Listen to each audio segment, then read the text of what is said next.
Olá, sejam bem-vindos ao segundo módulo do nosso curso Descomplicando o Processo do Emagrecimento.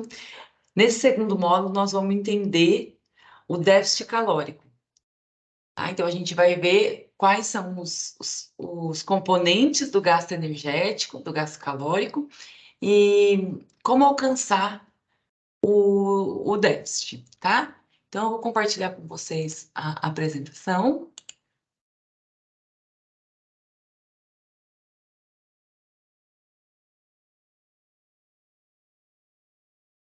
Só para relembrar que no módulo anterior, a gente viu que emagrecer é diminuir quantidade de tecido adiposo estocado no nosso corpo.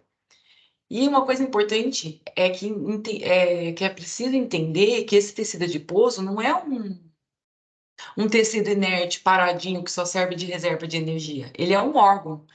Então, se ele é um órgão, ele tem um sistema complexo de comunicação com outros órgãos.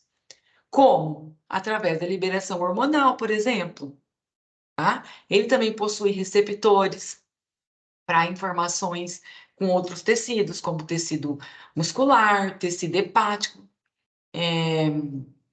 E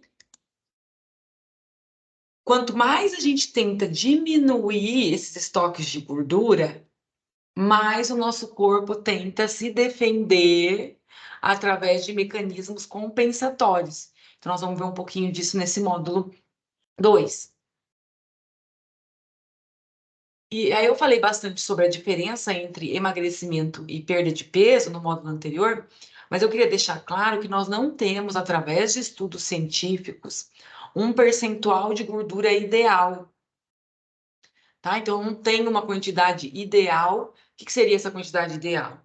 É um tanto de gordura que a pessoa deveria ter para poder ter uma diminuição do risco de morte. E aí, em estudos, nós não temos isso. Que nós temos com estudo e redução de risco de morte, a gente usa IMC, né? Os estudos usam IMC e circunferências corporais. Então, a gente ainda não tem esse valor. Qual que é o percentual de gordura ideal, tá? Então, eu queria deixar claro isso. E também nós temos vários tipos de dieta que manipularam macronutrientes, tempo, excluíram alguns grupos de alimentos. Mas, independente do tipo de dieta, todas têm o déficit calórico. Então, o déficit calórico, ele é essencial para o processo de emagrecimento. Tudo bem? Então, independente da maneira com que essa dieta foi estudada ou foi pensada, a gente sempre tem o déficit calórico. O que é algo que a gente sempre vê é que muitas vezes a gente tem novas dietas, mas com nomes diferentes, mas que no fim das contas elas estão fazendo a mesma coisa que outras, né? Então, ela às vezes muda só o nome, mas a manipulação do macronutriente é a mesma, ou a exclusão do grupo é a mesma. Então, é isso que é comum da gente encontrar, tá? Mas independente da forma com que essa dieta é feita, então a gente precisa do déficit. Então, vamos conhecer a composição do gasto de energia diário e quais fatores interferem neste gasto e saber como alcançar o déficit calórico.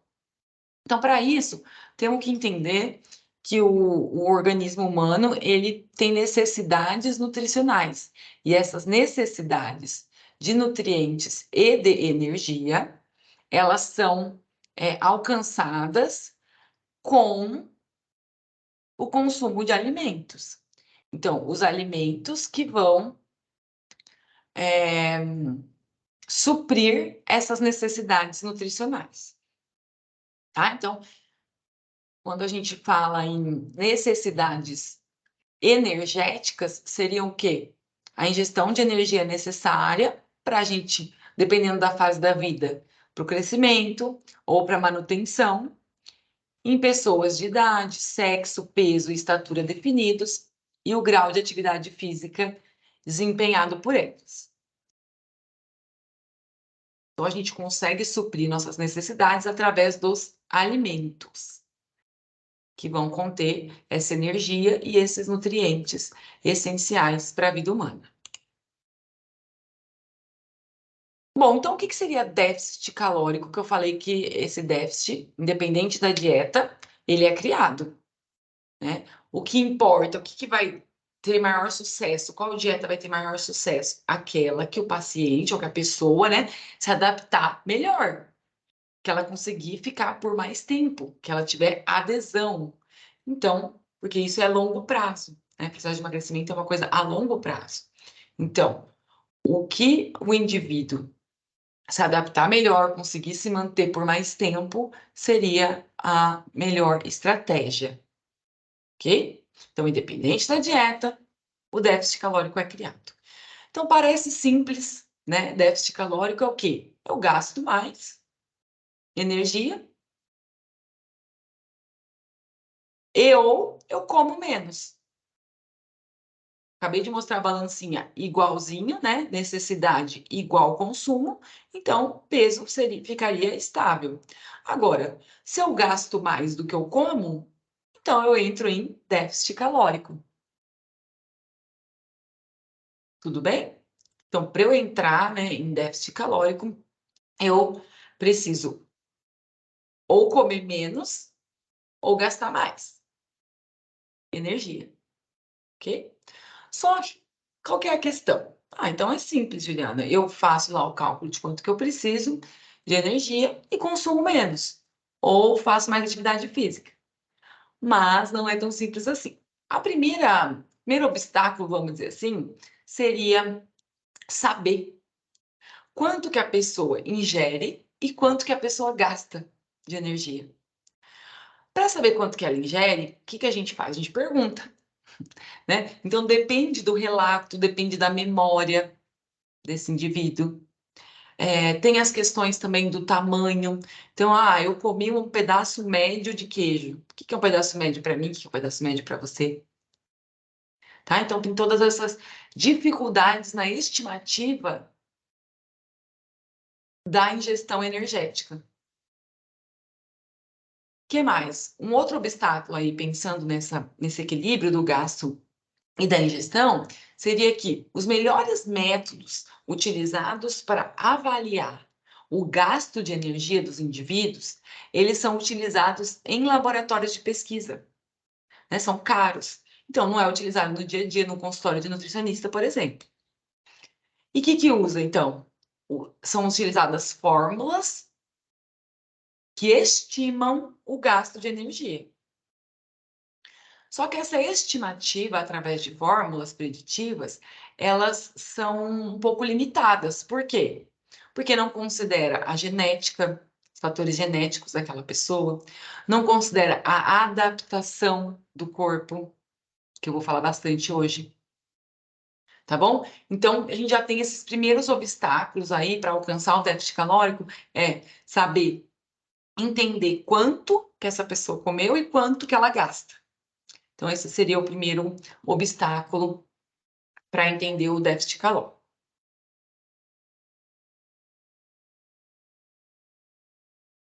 Vamos ver, então, quais são os componentes do gasto energético.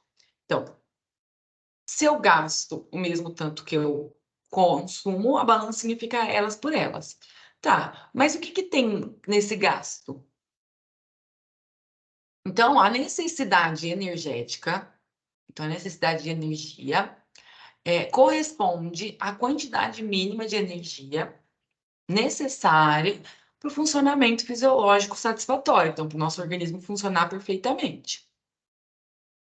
E as necessidades de energia são supridas unicamente por meio da alimentação, tá? E o que pode afetar a necessidade de energia de uma pessoa? Idade, estado de saúde, nível de atividade física, tá? Então, esses são os principais fatores que vão afetar a necessidade de energia de uma pessoa. Vocês vão ver que tem muito mais coisa. Então, vários componentes fazem parte desse gasto energético. Eles estão resumidos, tá? Que fique claro, aqui nesta figura. Então, a gente tem a taxa metabólica basal. Então, taxa metabólica basal, que representa aproximadamente, né, em torno de 60% a 70% do nosso gasto energético total. Então, a gente tem o gasto energético total, que seriam todos os componentes, certo? A taxa de metabolismo basal, ela seria a quantidade de energia necessária para o nosso corpo funcionar se a gente ficasse paradinho. Então, para o coração bater, para o sangue circular, para a gente se manter vivo, certo? O efeito térmico da alimentação, ele representa entre 8% e 15% do gasto energético total. O que seria efeito térmico? Então, é o gasto de energia necessário para metabolizar os nutrientes. Então, os alimentos que a gente consome contêm nutrientes, esses nutrientes precisam ser digeridos, metabolizados, absorvidos, né? Então, seria esse gasto. E o terceiro componente seria o gasto por atividade. Então, esse é dividido em atividade física e exercício físico. Qual que é a diferença? Atividade física seriam as atividades de qualquer movimento do corpo que a gente fizer. Então, escrever, andar pela casa, limpar, lavar uma louça, né? Então, essa seria a atividade física. E exercício físico seria atividade física estruturada. Então, futebol, musculação, natação, crossfit. Então, você marcou, você fez, geralmente acompanhada por um profissional, então, pré-estabelecida. Então, esse seria o exercício físico. E esse componente do gasto energético, tanto de exercício físico como de atividade física, são os mais variáveis. Isso é óbvio de pensar, porque cada pessoa vai fazer um tanto de atividades e um tanto de exercício. Então, eles são os mais variáveis. Bom, lembrando que todos esses componentes que estão aí na tela para vocês, é um resumo, né? Claro que, por exemplo, regulação da temperatura corporal, se a pessoa tiver alguma patologia, tudo isso influencia no gasto energético. Porém, para nós aqui, o mais importante é a gente falar sobre esses.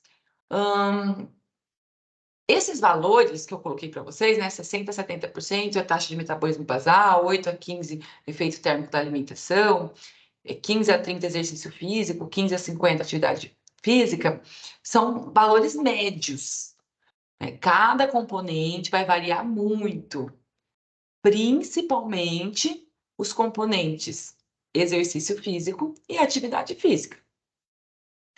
Devido a essa variação, é que eles são tão importantes para o processo de emagrecimento. Concorda? Então, vamos ver cada um desses componentes do gasto energético. Então, a taxa de metabolismo basal, ela representa a maior fração do gasto energético total, então, em torno de 60% a 70%. Pode ser definido como a quantidade de energia necessária para manter todas as atividades fisiológicas, que é o que eu disse, para a gente se manter vivo. Dentro dessa manutenção das atividades fisiológicas, o tecido muscular, ele é um tecido metabolicamente ativo, tá? Então, ele vai representar aí um gasto energético dentro do metabolismo basal alto. Por isso que também influencia a quantidade de massa muscular que o indivíduo tem no gasto energético. Mas vou explicar melhor daqui a pouco. Bom, se ele é um tecido metabolicamente ativo, a gente viu que a quantidade dele influencia no gasto. Então, a idade do indivíduo, o estado nutricional, a composição corporal, o sexo, atividade física, fator genético, tudo isso tem influência no gasto energético, certo? Um outro componente do gasto é o efeito térmico dos alimentos. Então, seria a energia gasta durante os processos de digestão, absorção, transporte e metabolismo dos nutrientes. E por que tem essa variação no efeito térmico dos alimentos? Por que que varia esse gasto? Porque vai depender do quanto e do que a pessoa come. Então, cada nutriente vai gastar uma quantidade de energia diferente do que outro nutriente. Então, vai depender da composição da dieta e da quantidade de alimento.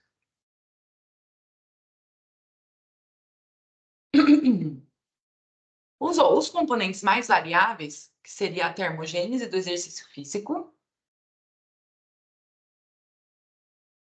e a termogênese da atividade física, são os mais variáveis dentro de todos os gastos de energia, certo?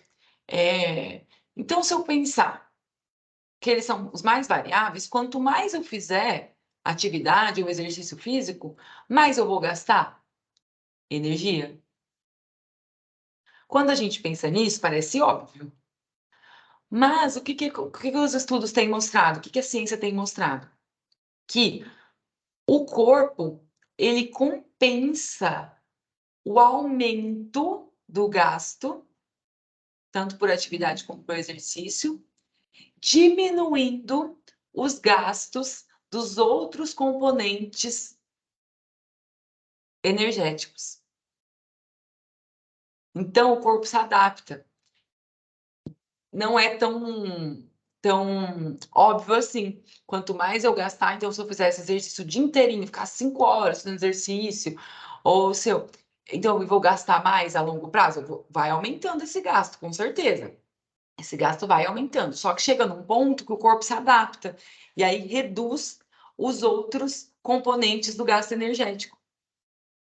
Porque isso o corpo faz, o corpo é muito inteligente, né?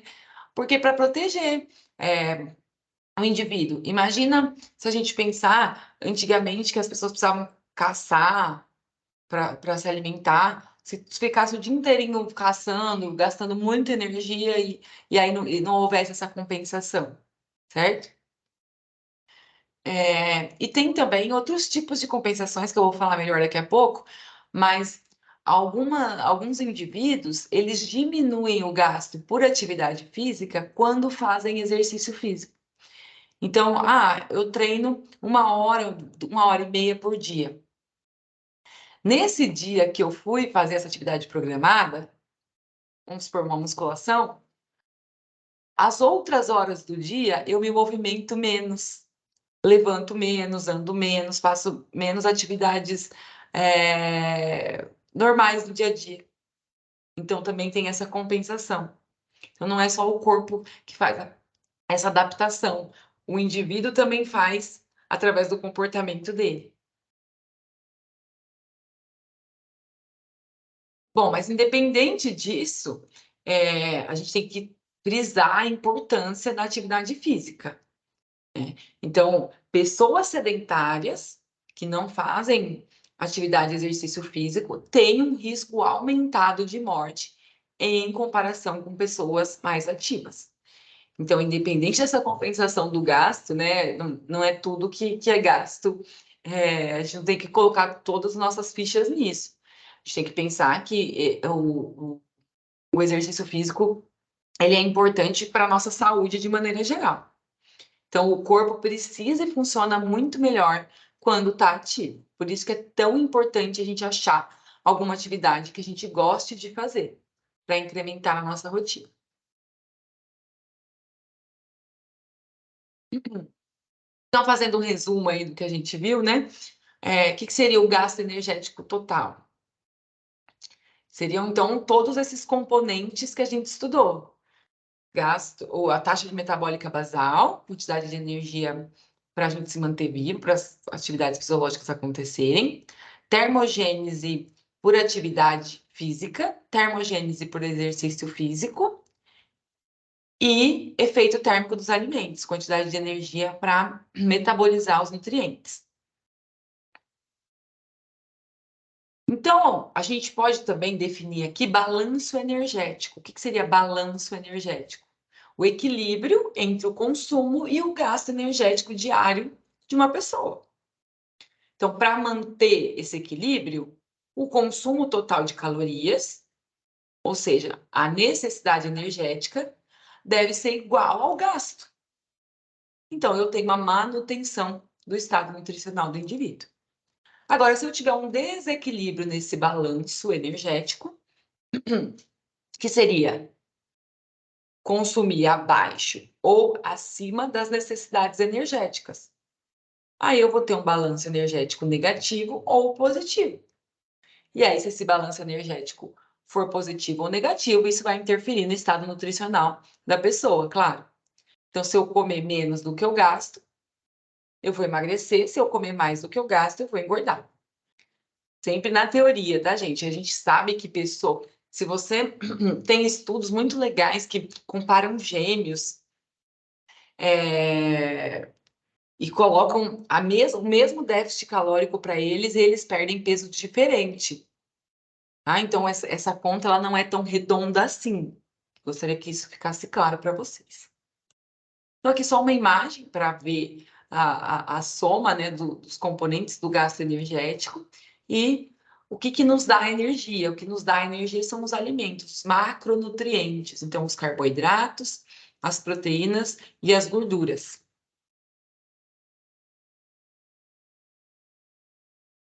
Aqui é uma outra figura para entender esse déficit calórico, né, que eu peguei do aplicativo do WebDiet. Então, achei bem legal essa figura. Ó, a gente tem ali o balanço energético neutro no meio da figura. Então, vamos supor que um indivíduo gasta 2.000 quilocalorias de energia e ingere as mesmas 2.000. Então, ele tem um balanço energético neutro, porque o gasto de energia está sendo igual à ingestão de energia. Agora, na figura ao lado, vamos supor que o indivíduo gaste 2.100 quilocalorias e consuma 1.700 quilocalorias. Então, o consumo está sendo mais baixo e o gasto está sendo mais alto. Por isso que isso a gente chama de déficit calórico.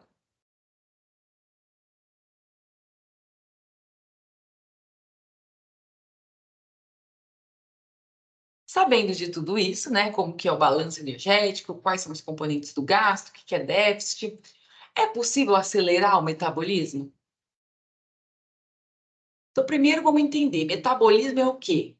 É o conjunto de reações que vão acontecer dentro do nosso organismo para que ele desempenhe as funções necessárias para a gente se manter vivo. Então, acelerar o metabolismo seria acelerar essas reações para elas acontecerem mais rapidamente e gastando mais energia.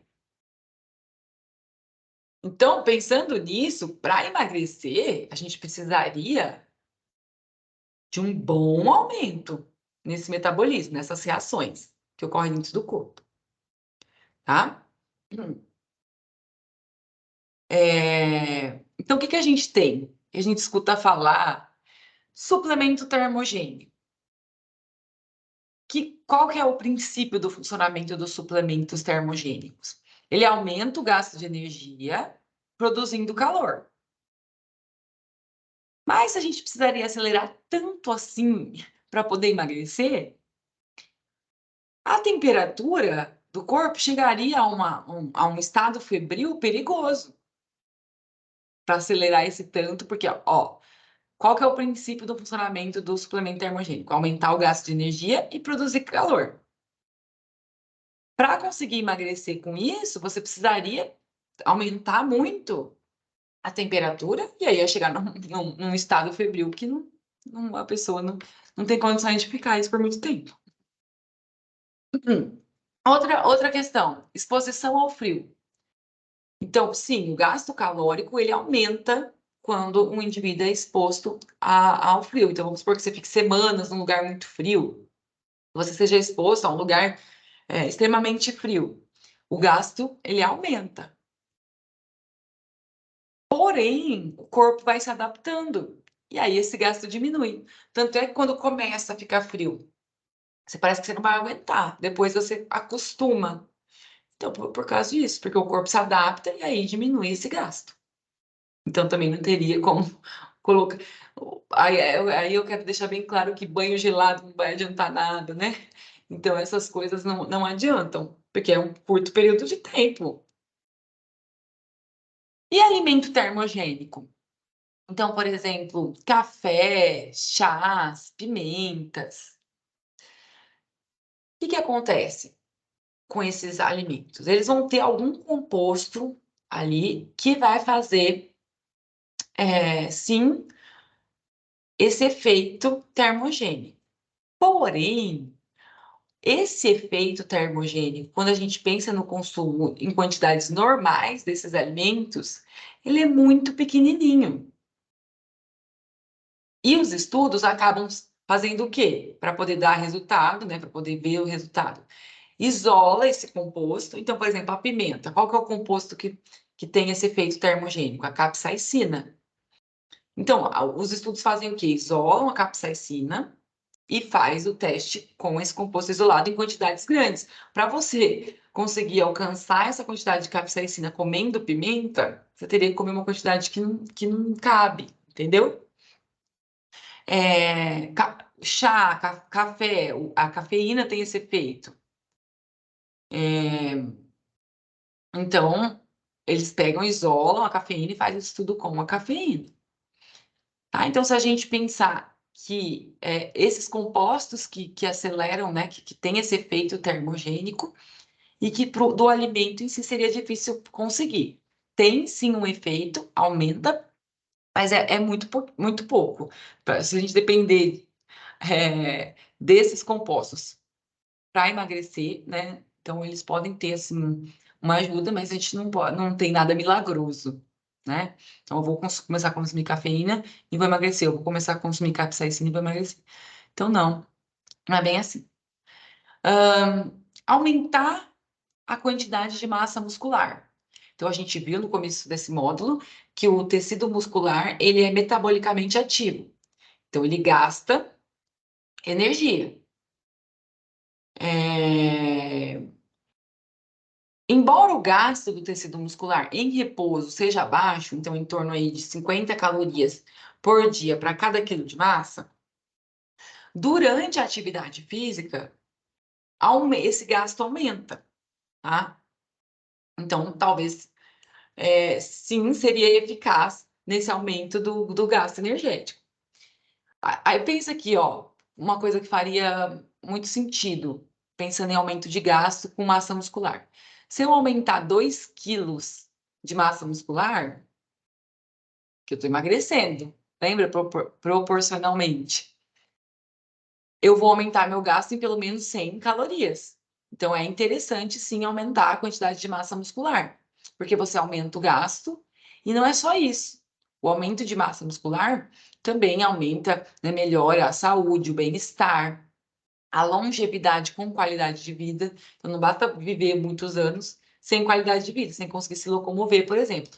E a massa muscular é mega ultra importante para isso.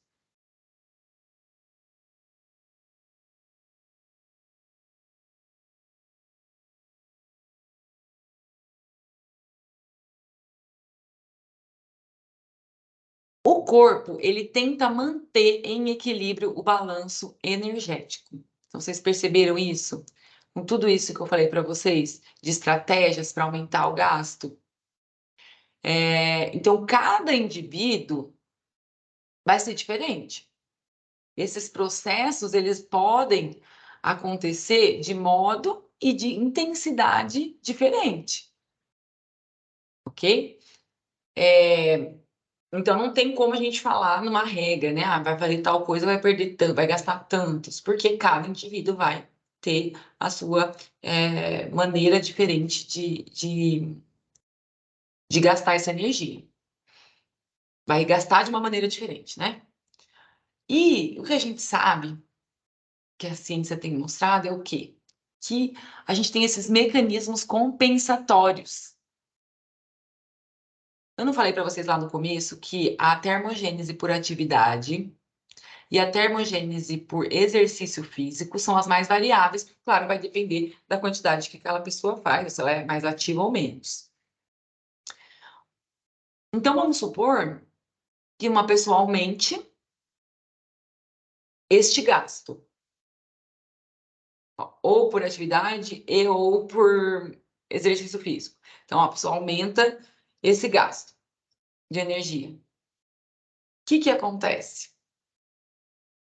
Ela pode reduzir a atividade espontânea, que eu já falei no começo.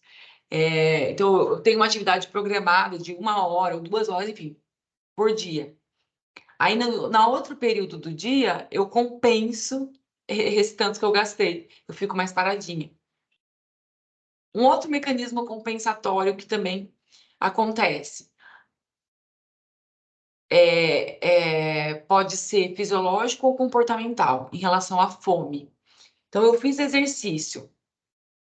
Aí pode vir aquele pensamento: ah, hoje, como eu fiz exercício, eu posso comer um pouco mais. E aí, esse um pouco mais pode ultrapassar a quantidade do gasto. Então, também é um mecanismo compensatório. O exercício aumenta a fome fisiológica, então a fome normal. Então, também você vai acabar comendo mais. E a gente viu também que aumentar a intensidade, ou aumentar o tempo desse exercício ou dessa atividade física, com o tempo passando, o nosso corpo se adapta e reduz outras componentes do gasto, como, por exemplo, a taxa de metabolismo basal. Certo? Então, a gente tem que entender que existem esses mecanismos compensatórios. Mas, apesar de tudo isso, eu não estou querendo falar para não fazer, então não compensa fazer exercício, pelo amor de Deus. A atividade física, ela é imprescindível, tanto para a nossa saúde física, que a gente já viu, tanto que é bom ter uma concentração de massa muscular grande, né? Aumentar essa quantidade de massa muscular, e também ela é imprescindível para a nossa saúde emocional. Tá? Então, a atividade física, o exercício físico é essencial. E essa questão do tá pago, que a gente vê tanto, né, nas redes sociais, isso faz sentido? Não. Por quê? Olha isso. Para eu compensar o consumo de um hambúrguer, eu precisaria caminhar por 3 horas. Para eu compensar 50 gramas de um chocolatinho, eu precisaria fazer 35 minutos de bicicleta. Então, não é assim que essa conta se fecha, tá? Então, a gente pensar na alimentação e na atividade física pelas calorias não funciona. Não funciona. Vocês viram que não funciona por quê? Porque esses componentes do gasto energético, eles sofrem influências o tempo todo. Então, essa conta não é simples assim: comi tal coisa, gastei tal coisa. Ok? Então, vamos procurar tratar a atividade física como algo que vai melhorar minha composição corporal, vou aumentar a massa muscular, vou reduzir gordura corporal, e isso é muito importante para a saúde. Vou fazer exercício físico para eu conseguir ter uma longevidade, eu mantendo essa massa muscular. Eu sei que quando eu tiver mais velho e começar a perda de massa muscular, eu vou conseguir manter melhor e conseguir me movimentar e levantar e ser independente, certo? Então, a gente tem que pensar no exercício físico e na alimentação por aí, e não em compensações de calorias.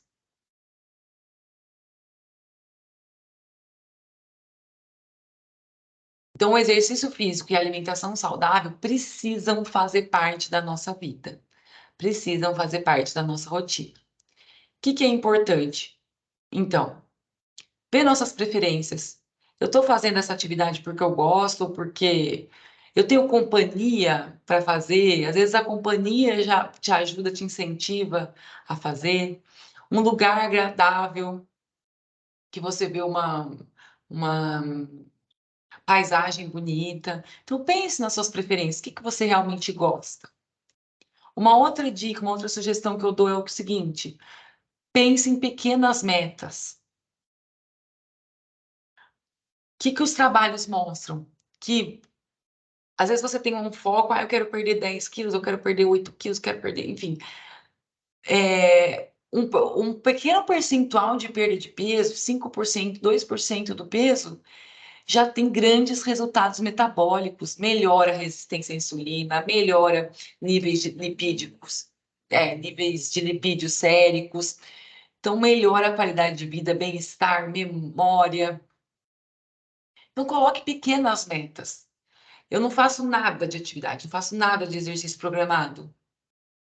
Eu vou partir para 2 horas por dia? A chance disso não durar é muito grande. Então, eu não faço nada, vou colocar 20 minutos. Vou colocar 4 vezes na semana. E aí, depois, você vai aumentando. Se adaptou? Para a gente mudar um hábito é muito difícil. Porque quando a gente se mantém no mesmo hábito, a gente não precisa de esforço nenhum.